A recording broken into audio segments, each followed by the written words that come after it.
ओम नमो शिवाय। सावन मास शिव भक्ति के लिए समर्पित है। सावन मास में भगवान भोलेनाथ की विशेष पूजा अर्चना और उपवास रखा जाता है। सावन का महीना भगवान भोलेनाथ को अत्यधिक प्रिय है। सावन मास में भगवान शिव का जलाभिषेक करना अत्यधिक शुभ माना जाता है। सावन मास में भगवान शिव का निवास स्थान पृथ्वी लोक होता है। ऐसे में शिव की उपासना, उपवास और भक्ति और सेवा से जीवन में सुख, शांति और समृद्धि आती है। आइए चलिए सुनते हैं सावन मास महत्तम का 9वां अध्याय। 9वां अध्याय, शुक्रवार की कथा। भगवान शंकर ने सनत कुमार से कहा, अब मैं तुम्हें शुक्रवार की कथा कहता हूँ, जिसे सुनकर प्राणी समस्त विपत्तियों से छूट जाता है। पांडव वंश में एक राजा था जिसका नाम सुशील था। उसके यहाँ कोई संतान नहीं थी। उसकी पत्नी का नाम सुकेशी था। पुत्र न होने के कारण वह उदास रहने लगा। एक दिन रानी ने राजा को झूठ ही कहा कि वह गर्भवती है। रानी स्त्री स्वभाव के कारण हर महीने कपड़ों को अपने पेट पर बांधकर पेट की वृद्धि करती रहती। इस प्रकार साहस के कारण स्व प्रसूति के अनुसार सुकेशी किसी गर्भवती स्त्री को खोजती रही। संयोगवश उसने गर्भवती पुरोहित की पत्नी को देखा। कपटी रानी ने प्रसव के समय में दाई का कार्य करने वाली अन्य किसी स्त्री को इस काम के लिए नियुक्त किया। उस दाई को एकांत में बहुत सा धन दिया और अपने गर्भ के अनुकरण की सब बातें कह सुनाई। पुरोहित की पत्नी का प्रसव का समय नजदीक आया। यह सुन उस तरह दाई ने भी अपना वचन का पालन किया। पुरोहित की पत्नी दाई की बात नहीं जानती थी, अतः वह दाई की बातों का पालन करती थी। दाई ने पुरोहित की स्त्री के नेत्रों पर पट्टी बांध दी और उसके उत्पन्न हुए पुत्र को रानी के पास भेज दिया। इस प्रकार रानी के पास उस पुरोहितनी के पुत्र के पहुंच जाने की किसी को कानो कान खबर न हुई। इस नाटक को कोई न जान सका। रानी ने दासियों द्वारा राजा को खबर करा दी कि उसके यहाँ लड़का पैदा हुआ। उधर दाई ने पुरोहितनी के नेत्रों से पट्टी खोल दी। वे अपने साथ मांस की एक पिंडी लाई थी। दाई ने पुरोहितनी को वह मांस की पिंडी दिखाती हुई कहा, यह अनिष्ट हुआ है, अपने पति से इसकी शांति करवाना। पुत्र नहीं हुआ तो ना से ही तुम्हारे प्राण तो बच गए। पुरोहित की स्त्री सोचने लगी, कहीं दाई ने मेरे साथ कपट तो नहीं किया।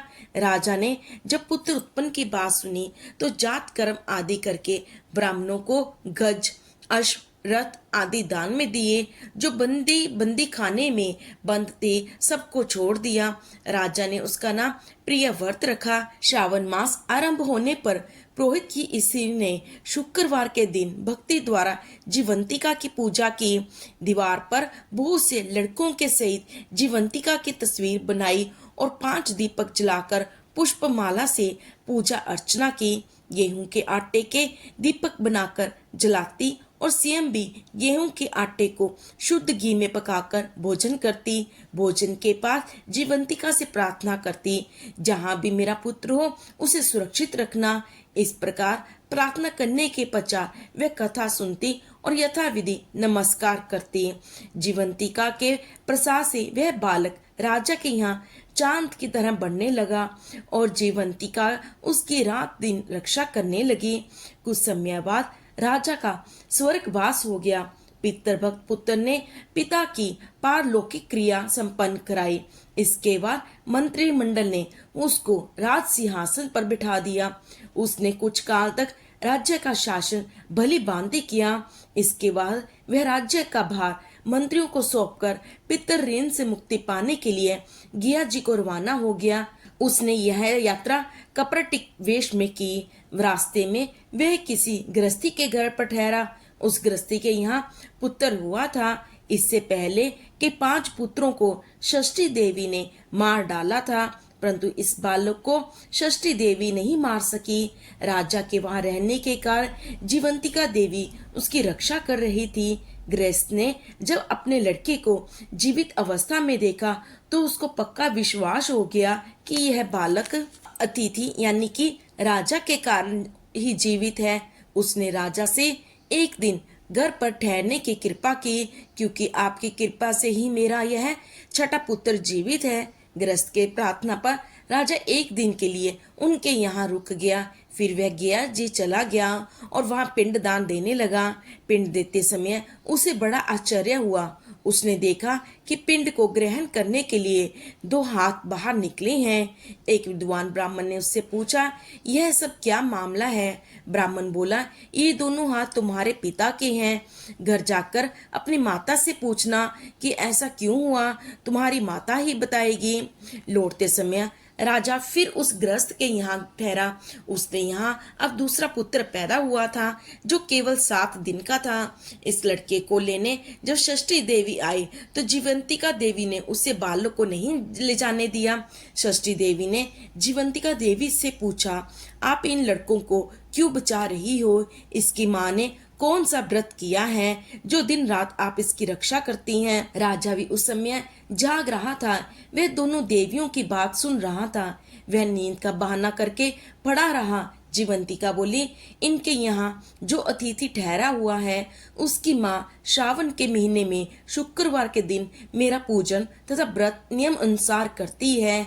वह नियम क्या है और किस प्रकार किया जाता है वह सब तुम्हें बताती हूँ। राजा की माँ उस दिन हरे रंग के वस्त्र और हरे रंग की चूड़ियां नहीं पहनती, चावल के दोवन मांड को कभी नहीं लगाती, हरे पत्तों के मंडप के नीचे नहीं जाती, हरे रंग की साग सब्जी नहीं खाती। यह सब कुछ वह मेरे लिए ही करती है, इसलिए मैं उसकी तथा उसके पुत्र की रक्षा करती हूँ। षष्ठी देवी और जीवंतिका देवी का वार्तालाप सुनकर राजा सुबह उठकर अपने राज्य में आया। राजा ने अपनी माता से पूछा, हे माता, आप जीवंतिका का व्रत करती हैं तो उसकी विधि क्या है?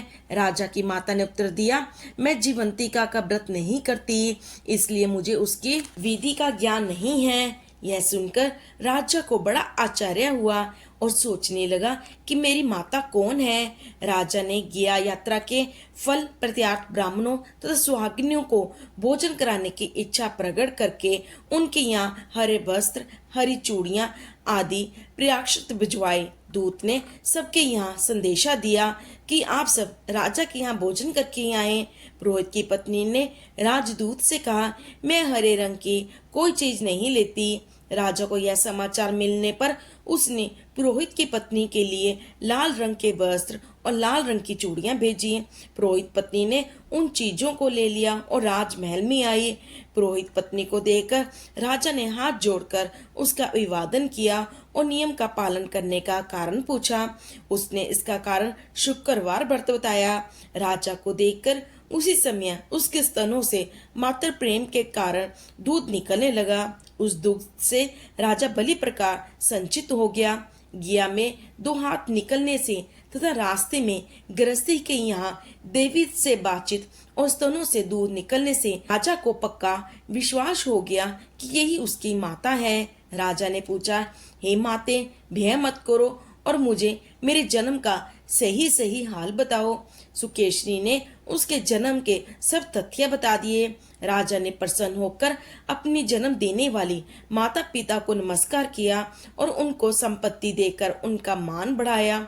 एक दिन रात को राजा ने जीवंतिका से प्रार्थना की कि हे देवी, मेरे जन्मदाता पिता तो मौजूद है, फिर गिया में पानी से 2 हाथ किसके निकले थे?